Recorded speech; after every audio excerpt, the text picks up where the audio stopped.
बिस्मिल्लाहिर्रहमानिर्रहीम। नाज़रीन, आज हम आपसे बात करेंगे जो कि वाक़या सियालकोट में राजको फैक्ट्री में हुआ है। राजको इंडस्ट्री में ये लेदर की या ग्लव्स के हवाले से इस तरह इसमें लेदर का कोई मटेरियल बनता था। नाज़रीन, जो वहाँ एक श्रीलंकन शहरी जिसका नाम मतलब मुश्किल सा है ज़रा, मतलब प्रियंथा या प्रियंथा इस तरह उनका नाम है। 2 बच्चे, बीवी, सारी चीज़ें अब सामने आ गई हैं। उसकी जो मतलब मारने के, मौत के जो मुहर्रिकात हैं उस पर मैं बात करूँगा, और उसके बाद जो इसके पीछे कोई साजिश है या नहीं उसके हवाले से भी हम कुछ बातें करेंगे आपसे। दूसरी चीज़ नाज़रीन कि वो उसने जो मामला एक मजहबी गुस्ताखी वाला है वो किया या नहीं किया, जो अब तक हमारे पास शवाहद आए हैं, मैं उस हवाले से आपसे वो भी बात करूँगा। पहली चीज़ तो नाज़रीन ये है कि एक बड़ी अहम चीज़ है समझने वाले कि जो खेलों के हवाले से जो सामान या मतलब सर्जिकल के हवाले से बहुत सारे ऐसे जो सामान हैं वो मतलब इंपोर्ट किए जाते हैं, अपना एक्सपोर्ट किए जाते हैं सियालकोट से। सियालकोट में ये बहुत ज़्यादा काम है खेलों के हवाले से और सर्जिकल आलात के हवाले से। वहाँ बहुत सारी फैक्ट्रीज़ हैं। वो सामान जो है वो ज़्यादातर यूरोप की मंडियों में भेजा जाता है। जब यूरोप की मंडियों में वो भेजा जाता है तो उनके मियार के हवाले से वहाँ गैर मुल्की काम करते होंगे, ठीक है, और मिलों में भी शायद काम करते हों, फैक्ट्रियों में काम करते हों। लेकिन ये जो वाक़या हुआ इसके पीछे ये देखना पड़ेगा कि क्या कोई ऐसी साजिश तो नहीं है, क्योंकि बांग्लादेश, श्रीलंका में भी, इंडिया, मतलब बहुत सारे ऐसे मुल्क वो भी ये सामान बाहर भेजते हैं। लेकिन हमें भी आला मयार के हवाले से ऐसे मतलब अच्छे मैनेजर्स की जो डिपार्टमेंट मैनेजर्स होते हैं, बल्कि ये तो जीएम थे, प्रोडक्शन मैनेजर भी थे साथ में, या प्रोडक्शन की एक जो शोबा है वो भी इनके ज़िम्मे था, लेकिन ये जीएम थे, मालिक के बाद यही संभालते थे। जी, उनकी बीवी की भी स्टेटमेंट है और दीगर भी ये मीडिया में आ चुका है। अच्छा, दूसरा नाज़रीन, पता ये चला है कि कोई एडिट फीफा या फ़िला इस तरह कोई कंपनी है, मतलब जो कि वहाँ से माल अपना बाहर मंगवाती थी। उन्होंने विज़िट करना था वहाँ, उधर से कोई एडिटर की टीम ने आना था और उन्होंने फैक्ट्री को विज़िट करना था। अमूमन जो बाहर माल भेजती हैं फैक्ट्रियाँ, उनके जो बायर होते हैं, उनसे माल ख़रीदते हैं, वो अपने कवानीन जो उनके मुल्कों में होते हैं, फैक्ट्री में मुलाजमीन की सहूलतें, ओवर टाइम के हवाले से मामलात, सफाई, दीगर बहुत सारी चीज़ें वो चेक करते हैं। तो वो फैक्ट्री को या फैक्ट्री मालिकान को ये कहते हैं कि आप अपने जो जितने भी मामलात हैं उनको इंटरनेशनल लेवल के मेयार पे या हमारे मेयार पे चलाएं और लोगों को सहूलियात भी दें। अमूमन हमारी फैक्ट्रियों में आपको पता है कि तनख्वाहें भी पूरी नहीं दी जाती, ओवर टाइम भी डबल नहीं दिया जाता। तो वो ऐसी बातें भी कहते हैं कि जी ओवर टाइम डबल दिया जाए, लोगों को ड्यूटी 8 घंटे ली जाए, या अगर 12 लेनी है तो मैक्सिमम 12 ली जाए, इससे ज़्यादा ना ली जाए, या मतलब बाहर के जो रूल होते हैं उसके हवाले से। इसी तरह सफाई सुथराई, इसी तरह जो अमूमन स्टिकर या कोई ऐसे इश्तिहारात हमारे लोग मजहबी हवाले से लगा देते हैं। ज़ाहिर है जो बंदा किसी से प्यार करता है सियासी एतबार से, मजहबी एतबार से, वो वहाँ स्टिकर भी अपने लीडरों के लगा देते हैं। किसी के ऊपर सलात लिखा होता है, किसी के ऊपर दुरूद पाक लिखा होता है, किसी के ऊपर कोई ऐसी चीज़ें, वो अमूमन हम फैक्ट्रियों में अपने जो ऑफिस होता है, रूम होता है, वहाँ लगा देते हैं हमारे लोग। इसमें लगाने में हरज भी कोई नहीं है कि हम मुसलमान हैं, कोई ऐसा मामला मतलब लगा दिया। लेकिन ज़रूरत के वक्त हम अपने घरों में भी जब कोई सफाई करते हैं, कोई ऐसी तब्दीली करनी होती है घर में, कोई सफ़ेदी, कोई ऐसा, तो हम वो उतार लेते हैं, दोबारा लगा देते हैं। जब वो सफ़ेदी हो जाए, कोई मतलब मामला तो करने होते हैं ज़रा, तो या कोई घर में कोई ऐसी कोई तब्दीली के घर को तोड़ना है, बनाना है, तो फिर हम ऐसे स्टिकर, ऐसे इश्तिहारात, ऐसे पोस्टर्स अपनी दीवारों से हटा लेते हैं। जब वो ज़रूरत पड़े तो दोबारा लगा लेते हैं, इसमें भी कोई हर्ज नहीं है। यानी बताया ये जा रहा है कि ये कोई स्टिकर लगा हुआ था, मशीन के ऊपर था, दीवार के ऊपर था, उसको उन्होंने कहा जी ये स्टिकर उतारे जाएं।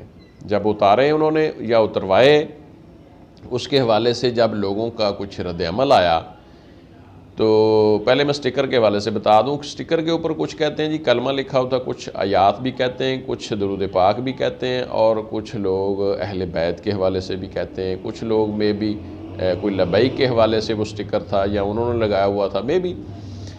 बहरहाल ये मिली जुली खबरें, जो भी स्टिकर था कोई मुक़द्दस उसके ऊपर दरूद पाक या कोई आयात कोई इस तरह का था। जब इन्होंने उतारा तो ये इंग्लिश बोलते हैं, क्योंकि ये श्रीलंकन जो हैं ये उर्दू वगैरह नहीं समझते, तो ये जब भी हमारी फैक्ट्रियों में जॉब करते हैं, काम करते हैं, तो ये इंग्लिश बोलते हैं। इंग्लिश में वो जब उनको कोई मतलब बताया गया कि ये लोग गुस्सा करते हैं, तो फिर कहते हैं कि मालिक ने भी कहा, तो उस बंदे ने माफ़ी भी मांगी। ये भी हमारे पास मतलब रिपोर्ट आ चुकी है, जो पुलिस इन्वेस्टिगेशन में सामने आई है, कि जीएम ने, जनरल मैनेजर ने, श्रीलंकन शख्स ने अपने उन मुलाजमीन से माफ़ी मांगी कि अगर आपकी कोई दिल आज़ारी हुई है मेरे इस अमल से तो मैं माफ़ी चाहता हूँ।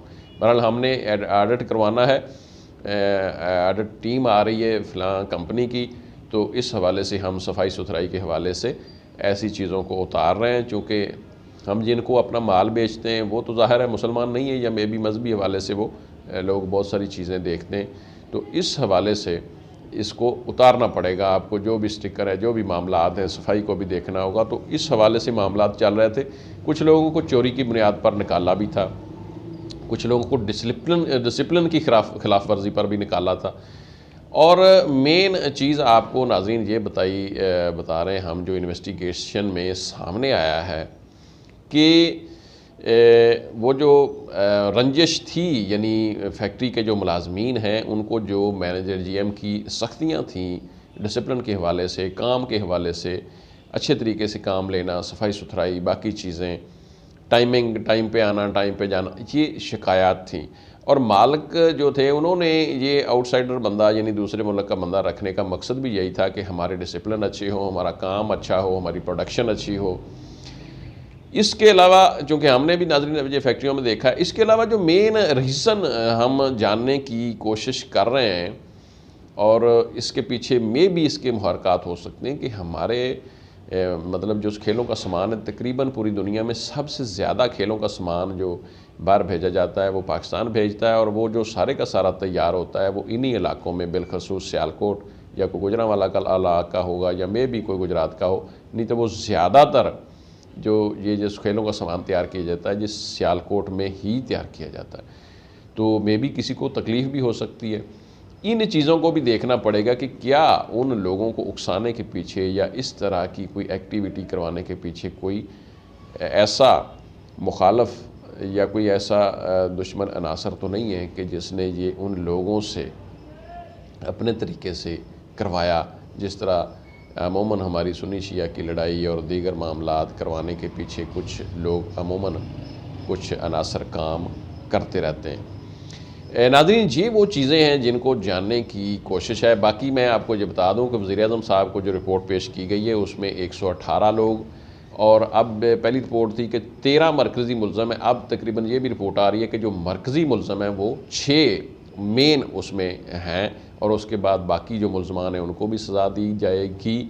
और दूसरी चीज़ नाज़रीन ये है कि इस ऐसे वाक़यात को रोकने के लिए लाजमी मुल्ज़मान को सज़ा देना पड़ेगी। हर शख्स अपनी जो अदालत लगाने की कोशिश करता है और इस तरह के वाक़यात में कानून को हाथ में लेता है, ये हरगज़ काबिल कबूल नहीं है, क्योंकि लोगों को जीने का हक़ देना पड़ेगा। ये मुल्क पाकिस्तानियों का जो मुल्क है ये सिर्फ़ मुसलमानों का नहीं है, ये मुसलमानों के साथ साथ जो हमारे साथ गैर मुस्लिम रहते हैं ये उनका भी मुल्क है। उनको भी हमारे दीन ने, हमारे नबी सल्लल्लाहु अलैहि वसल्लम ने जो एक हक़ दिया है अच्छे तरीके से रहने का, उनके हकूक़ दिए हैं, वो देना पड़ेंगे, और इसके अलावा हमारे पास कोई चारा नहीं है। और इसमें मज़ीद तफ्तीश हो रही है, और इस पुलिस की कोताही अभी तक यही सामने आया कि नहीं हुई।